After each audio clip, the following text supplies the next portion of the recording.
Hi, welcome to King County at your service. I'm Jackie Ablao.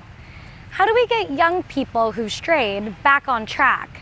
Choose 180 is an intervention program that helps keep kids out of the system. I started meeting with Javon back in January. My mom just put me into a program with a mentor, so I wasn't really sure about it at first. Basically, every Friday, I come here, we talk about his social goals, we talk about his family. But then I was just like, shoot, could be a good experience. At least we're aware of our actions, right? Yeah. It's about being aware so we can make a different decision. So tell me about a time that you made that different decision. Choose 180 is a nonprofit organization. Our foremost goal is to transform systems of injustice to no longer do harm to communities, particularly the Black and Brown community. And we do that through these strategic relationships, like the one we have with the King County Prosecuting Attorney. What the program aims to do is to not, seek to label a kid for a mistake. It seeks to help a kid make better decisions. Last year, we supported a little over 500 youth and young adults through a variety of different programmings. Our Choose 180 workshops, when it comes to the youth, over 75% of them don't re-engage the criminal legal system within 12 months of participating in our programs. But what's more impressive to me is that each one of those young people are connected to a family. And because that young person is able to go home to their family and not get caught up in the criminal legal system, they're able to be a part of that family, which means that community is better because that young person is better because that family is better. And in many ways, that's accountability, right? It doesn't always have to be a jail cell or a judge or a courtroom or a prosecutor for that matter. Some young people are criminalized for behavior and other young people aren't because of the neighborhoods they live in and the frequency of law enforcement and police in those spaces. The difference between a young person who's successful and a young person who has challenges has everything to do with the community surrounding them. At the end of the day, I'm human. So I make heck of mistakes. Just because you guys don't see them don't mean I don't make them. My role in all of this is to allow the youth to be able to express their truth to an adult and that adult to be able to articulate that to the parent.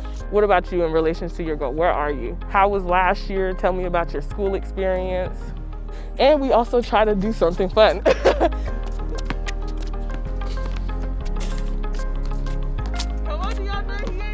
If it wasn't for Kaisha, I probably would have been repeating the 6th grade. So, yeah, it's a lot of positive things I have to say about the program. I love working with people because it just reminds you that we all go through stuff and we all just want to be heard.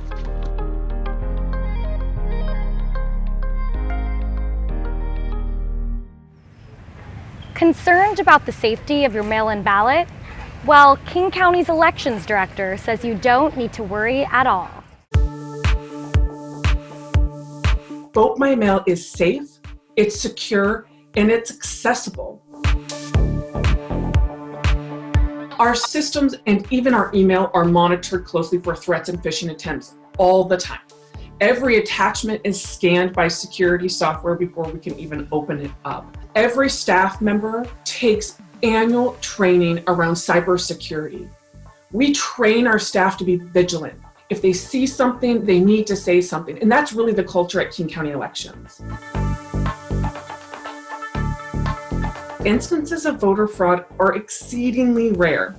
In 2016, we saw a potential voter fraud rate of 0.001% in King County, which is just 17 cases out of more than 1 million ballots. Our facility was designed specifically to securely process vote-by-mail ballots. We process all the ballots we receive, over 1 million of King County voters' ballots, all in one location. And we worked with a security consultant that also does casinos because that's how important and valuable ballots are to us. Our facility is monitored 24/7 by at least 50 security cameras.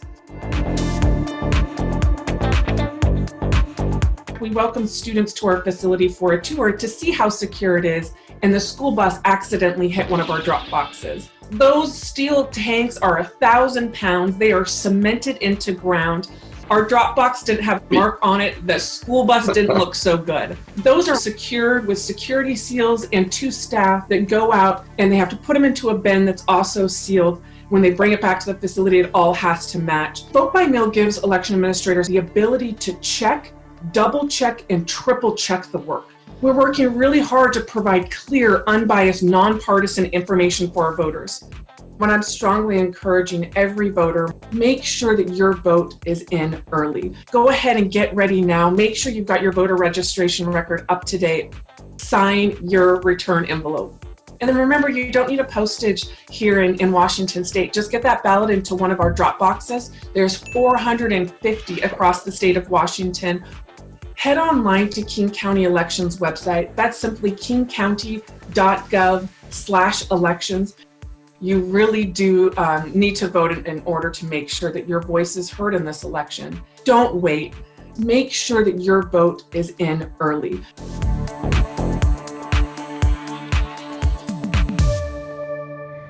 You know, in many school districts, classes are virtual, but students can still get vaccines and other health care at many school clinics.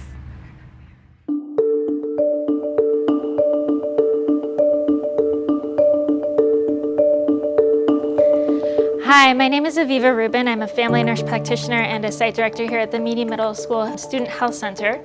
It has definitely been a strange time for all of us. We don't have the same level of communication. We're not able to have the same level of involvement because we've got screens and phones and distance in between us. That's why we really want to make sure that people know that we're here, we're open, we're ready to be here for kids and families to provide the services that they're used to us providing.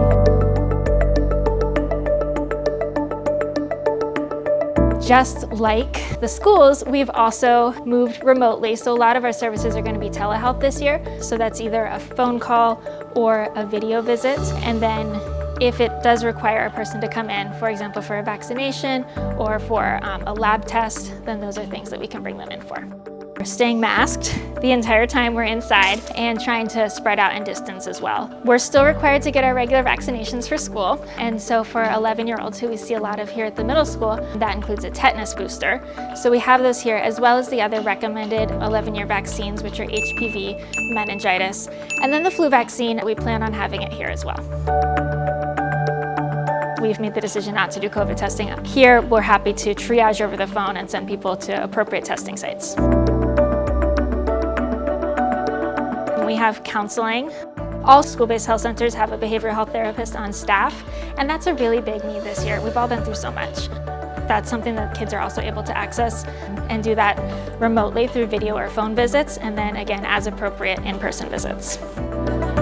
Our routine care we do need to be getting because this isn't over yet, and we don't want to be letting other health issues become worse during this time.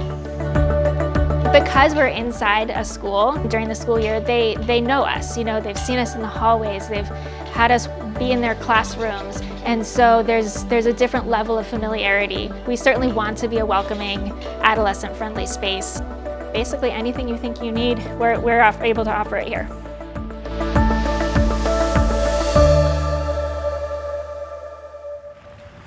Home repairs can be expensive, especially for low-income residents and seniors. King County's housing repair program might be able to help. Do you have a leaky roof, plumbing that doesn't work, maybe even a septic system that's not performing properly? My name's Clark Fulmer. I'm with the King County Housing Repair Program. We have been fixing things that have been broken in King County single-family residential homes since 1976. So Tom with King County came out, took a look around. He said, yeah, no problem, we can help you with the plumbing. And he took a look at the electrical panel, which was only 8 circuits. And he said, yeah, this is outdated, it needs to be updated. And the roof was about 20 years old. So he said, yeah, we can do a roof too. I am just so grateful to the county for being there. There's no way I could have afforded to do the plumbing and electrical in a roof. I mean, that's well over $30,000 worth of work.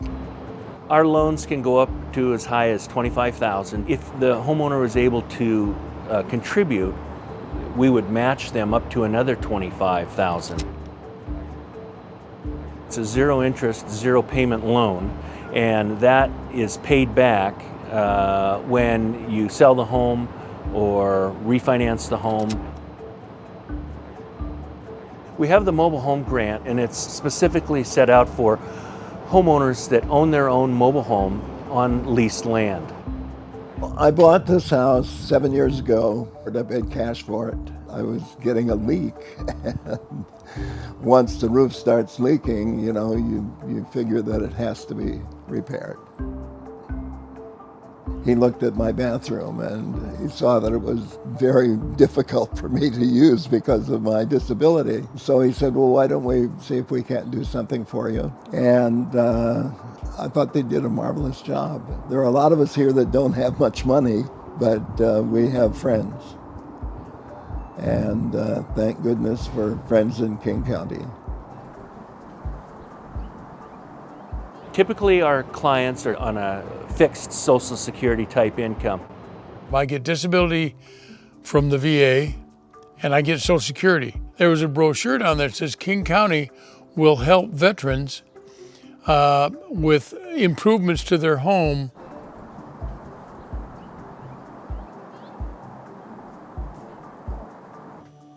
This house was carpeting, very funky carpet. And with the wheelchair, it was almost impossible to get around the house.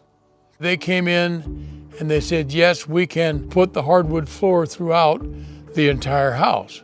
And we'll convert your tub to a full-size shower. It's been a lifesaver for me because now I can get in and out of the house. We have a home access modification program specifically for renters. We'll get into wheelchair ramps, grab bars, lifts on occasion, to help those folks that are in a renting situation. We also offer an emergency grant program for homeowners that are at 50% of King County median income or below, up to a total of $6,000 to fix those things that need to be done right now. Call us at 206-263-9095, and that will start the ball rolling.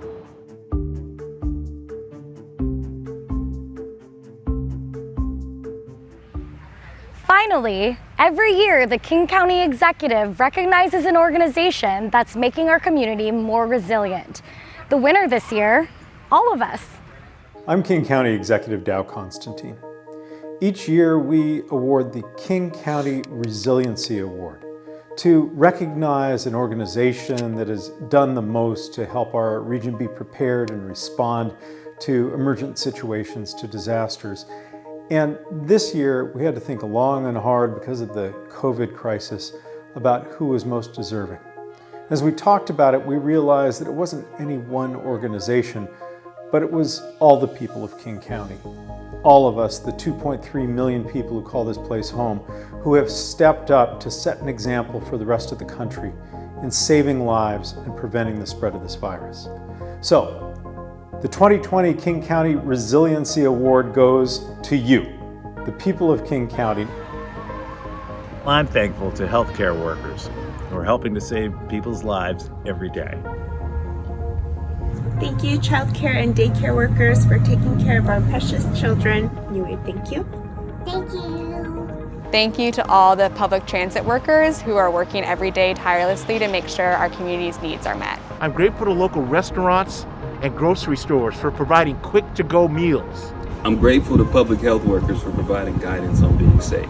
I'm grateful for our first responders who are on the front lines every day. Thank you. I'm thankful for our chaplains and faith leaders who can support us, as well as families facing loss. I'm thankful for the families who have supported their sick and dying loved ones, whether at home or from afar. I'm thankful for food bank workers who are helping to feed hungry families. I am so thankful for the custodial and maintenance staff who are working extra hard to keep things clean and safe. Thank you. I'm thankful for the utility workers for keeping the lights on and the toilets flushing. Thank you, King County Office of Emergency Management, for keeping WTD staff and King County citizens safe during COVID-19. I'm grateful for the public safety professionals working long hours and late nights. I am thankful for the support that I've received from my family and friends. I'm grateful to my child for adapting and working so hard at online distance schooling. I am thankful for the volunteers who are spending their spare time helping people. Thank you. We just wanted to give a huge thank you to all our nursing home and long-term care workers for putting themselves on the lines every day for our families. We really appreciate it. Thank you. I'm thankful to our elders for their strength. And I want to thank our community health boards for supporting our communities to stay strong and healthy. I want to let you know how proud I am of the way in which people have pulled together to protect one another, to protect our communities, and we're going to need that spirit moving forward, but we will see this through and we will emerge from it stronger. Thanks for everything you're doing, King County. Thanks for joining us for King County at your service. I'm Jackie Ablao. Visit us online at kingcounty.gov/KCTV. See you next time.